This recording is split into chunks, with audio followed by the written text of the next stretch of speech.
Hello friends. Welcome to Global Pulse. Kanyakumari is the place where Swami Vivekananda had the vision of Bharat Mata. This rock had a great influence on Swami Vivekananda's life. For the last and seventh phase of Lok Sabha elections, voting will take place on 1st June.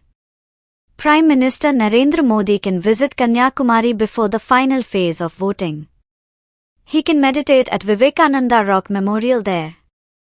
According to reports, PM Modi will reach Kanyakumari on the evening of 30th May after concluding the Lok Sabha election campaign. After that, he can visit Vivekananda Rock Memorial. From the evening of 30th May to the evening of 1st June, PM Modi will meditate in the meditation hall.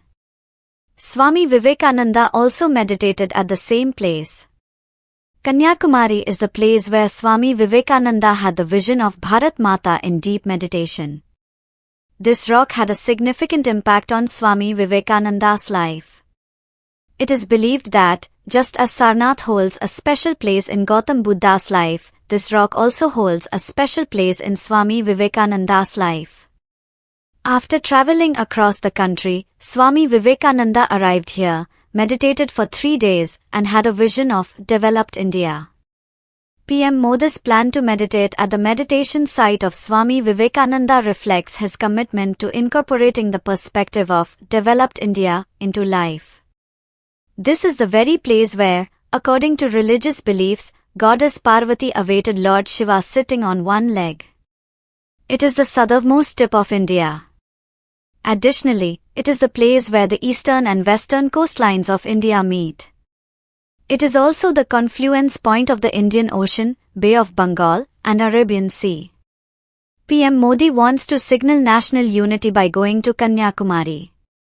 This reflects Prime Minister Modi's deep commitment and love for Tamil Nadu, as he continues to the state even after the elections have ended. However, this is not the first time that PM Modi is planning to meditate at a special place after the conclusion of the elections. Earlier, after the Lok Sabha elections in 2019, PM Modi visited Kedarnath in Uttarakhand, where he meditated at the nearby Rudra cave. How much does Narendra Modi admire Swami Vivekananda, or how much inspiration does he draw from him? If you understand these few quotes, you will come to know.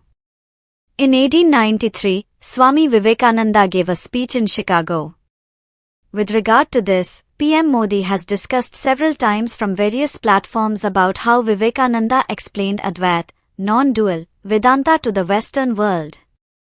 PM Modi also mentioned that Swami Vivekananda had a deep impact on their young mind, inspiring them to dedicate their lives to service. He also had the opportunity to begin his inner journey of exploration from the Ramakrishna Mission, where he lived with monks and saints. PM Modi had said that during his travels, he also got the opportunity to spend time in Vivekananda's room, where he collected many quotes of Swami Vivekananda in his diary. He regularly discussed with young people the teachings and contributions of Hindu monks there. In 1991, through the Unity March organized by the BJP from Kanyakumari, a message of national unity and integrity was given. PM Modi was given a major responsibility for organizing this 45-day march. In 1993, he was invited to participate in the Vishwa Dharma Sansad in Washington, D.C. for the centenary celebration of Swami Vivekananda's 1893 speech. 10,000 representatives from 60 countries participated there in that event. Meanwhile, Narendra Modi hosted a youth conference during the centenary year of Vivekananda's Chicago speech. Swami Vivekananda's philosophical influence has a deep impact on the efforts to awaken Prime Minister Narendra Modi's national pride. He also carries Swami Vivekananda's message with him during his foreign trips. The compiled and prepared rare book of the speeches given at Swami Vivekananda's World Religious Summit in 1893 was presented by President Barack Obama as a gift to Prime Minister Narendra Modi. Thank you very much for watching. Goodbye and see you soon. Satu kilogram sa